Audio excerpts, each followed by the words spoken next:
Assalamualaikum warahmatullahi wabarakatuh. Beberapa hari yang lalu saya menerima sebuah broadcast gambar lewat WhatsApp di mana salah seorang pengusaha terkaya di Italia meninggal dunia karena kasus COVID. Yang menarik dalam tulisan tersebut ada kata-kata dari putranya yang mengatakan bahwa selama ini dia hidup dalam berkecukupan. Apapun yang dia inginkan, semahal apapun yang dia inginkan, kemungkinan dia bisa membelinya.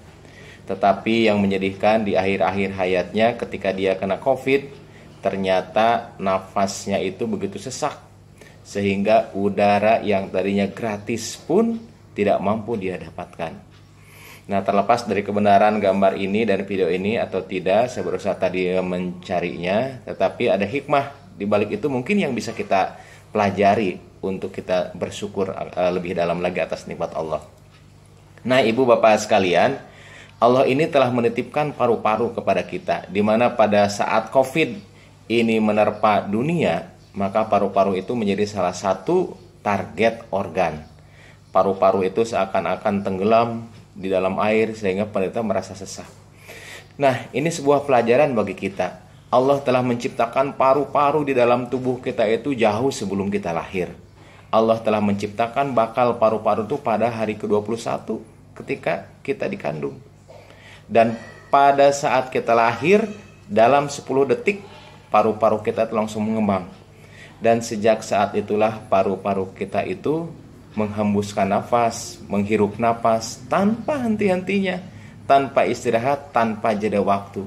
Dan hebatnya lagi, paru-paru bernapas tanpa kita sadari dan tanpa harus kita kerjakan melalui autoregulasi yang ada di otak.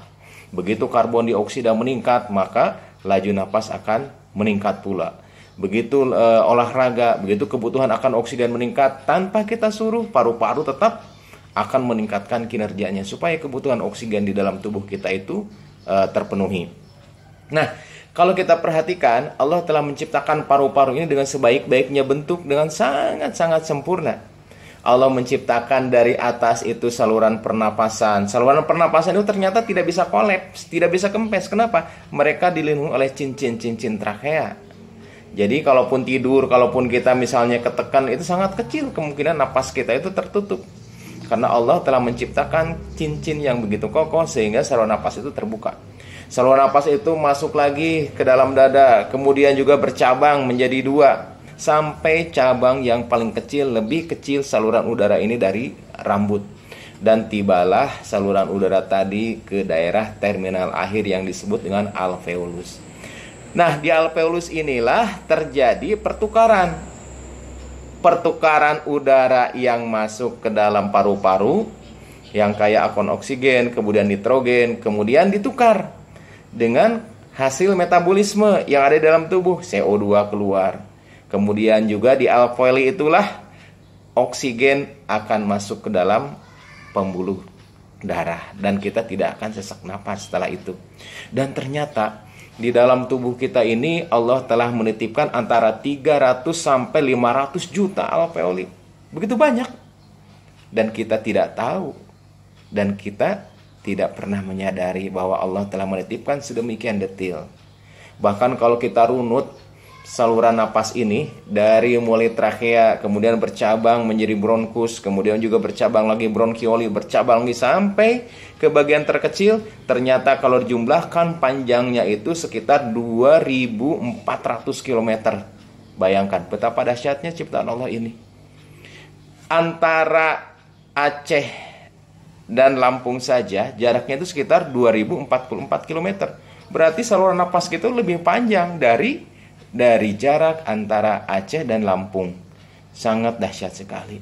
Dan kalau kita lihat alveoli yang Allah titipkan di dalam paru-paru kita ini, kalau diluaskan permukaannya kurang lebih antara 50 sampai 145 meter persegi, suatu jumlah yang sangat luas. Sementara sekarang kita tidak tahu bahwa Allah telah menitipkan fasilitas yang sangat dahsyat itu, dan sampai saat ini paru-paru belum ada gantinya. Jadi kalau operasi jantung sementara bisa dihentikan untuk apa? Dengan menggunakan mesin. Tapi kalau paru-paru tidak ada yang bisa menggantikan perfusi oksigen ke dalam tubuh manusia sampai saat ini. Dan Allah juga menitipkan otot-otot di dalam rangka dada kita untuk menarik napas, untuk memperluas dinding dada bagian dalam. Allah menitipkan 11 pasang musculus intercostalis interna, musculus intercostalis interna, externa. Kemudian Allah juga menitipkan diafragma untuk apa? Agar kita tuh bernapas. Dan hebatnya napas yang kita lakukan itu tanpa sepengetahuan dan tanpa sadar kita. Bisa sadar tapi jarangnya tidak sadar kita bernapas, sehingga kita tidak pernah lupakan untuk bernapas. Jadi itulah kehebatan-kehebatan Allah yang dititipkan kepada manusia. Jadi kalau kita nurunut lebih dalam lagi, memang kalau kita jumlahkan rata-rata orang dewasa bernapas itu sekitar 16 kali per menit. 16 kali napas, 16 kali napas. Kalau dijumlahkan per hari sekitar 23.000 kali kita bernapas. Suatu jumlah yang sangat besar. Bayangkan andai kata kita harus bernapas, kita harus sadar, maka sehari-hari mungkin kita hitung napas saja. Dan udara yang kita hisap rata-rata per hari itu antara 6,3 sampai 13 liter per hari. Andai kata kita jumlahkan mungkin ibaratkan galon aqua, galon air mineral itu sekitar 19 liter isinya. Mungkin sehari semalam kita memerlukan antara 492 sampai 1000 galon untuk napas tuh. Sedangkan sampai saat ini kita kasih gratis. Tapi alangkah jarangnya kan kita bersyukur. Dan ternyata udara yang masuk ke dalam saluran napas kita itu ternyata tidak bersih. Ada jamur, ada bakteri, ada virus, kemudian juga ada polutan dan sebagainya. Tetapi ternyata sampai saat ini kita jarang sakit karena saluran pernapasan. Kenapa? Allah menitipkan sistem pertahanan yang ada dalam tubuh kita. Begitu napas masuk, udara masuk lewat hidung, maka dia sudah disaring lewat bulu-bulu hidung. Begitu udara masuk lewat saluran napas bagian dalam, dia sudah dihangatkan supaya tidak terlalu dingin ke dalam. Begitu masuk lagi ke saluran napas ke trakea, di sana sudah disiapkan sistem pertahanan tubuh. Ada yang namanya bulu-bulu halus yang disebut dengan silia, dan Allah juga menitipkan lendir yang diproduksi oleh sel goblet yang di dalam saluran pernapasan. Lendir itu ternyata bukan sembarang lendir, tapi lendir itu juga mengandung antibiotik, mengandung antimikroba seperti defensins, kemudian antiprotease dan antioksidan. Itu lendir yang kita punya di dalam. Dan kemudian juga ada di sana ada sistem pertahanan tubuh berupa apa? Berupa neutrofil, kemudian juga ada imunoglobulin, T sel dan B sel di sana. Jadi sistem alutsista yang telah Allah titipkan untuk memproteksi tubuh kita ini dari serangan-serangan virus, infeksi, bakteri, kemudian juga fungi dan sebagainya, Allah telah titipkan, telah sediakan di dalam saluran napas ini. Dan semua ini tanpa kita minta, tanpa kita sadari, dan makanya kita jarang untuk bersyukur.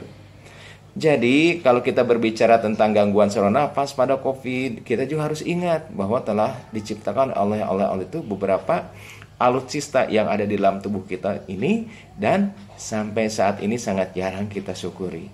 Oleh sebab itulah marilah kita sama-sama mengambil pelajaran dari kasus-kasus demi kasus ini, bahwa selama waktu kita hidup berapa tahun ini ternyata Allah lebih banyak menitipkan waktu sehatnya daripada waktu sakitnya. Dengan COVID ini Allah ingin menegur kita, yuk, udara yang tadinya bebas, yang tadinya kamu hirup sekitar 500 sampai 1000 galon per hari, kita sekarang merasakan betapa berharganya udara bebas ini. Allah berfirman di dalam Al-Quran surah Al-Mulk ayat 23, Qulil ladzi ansha'akum wa ja'ala lakumus sam'a wal absara wal afidah qalilam ma tashkurun. Jadi katakanlah, dialah yang menciptakan kalian, yang menjadikan pendengaran, yang menjadikan penglihatan, dan yang menjadikan hati nurani. Tetapi sangat sedikit di antara kalian yang bersyukur. Maka dengan peristiwa ini, marilah kita banyak-banyak bersyukur agar Allah menambahkan nikmat sehat kepada kita dan menutup azab. Assalamualaikum warahmatullahi wabarakatuh.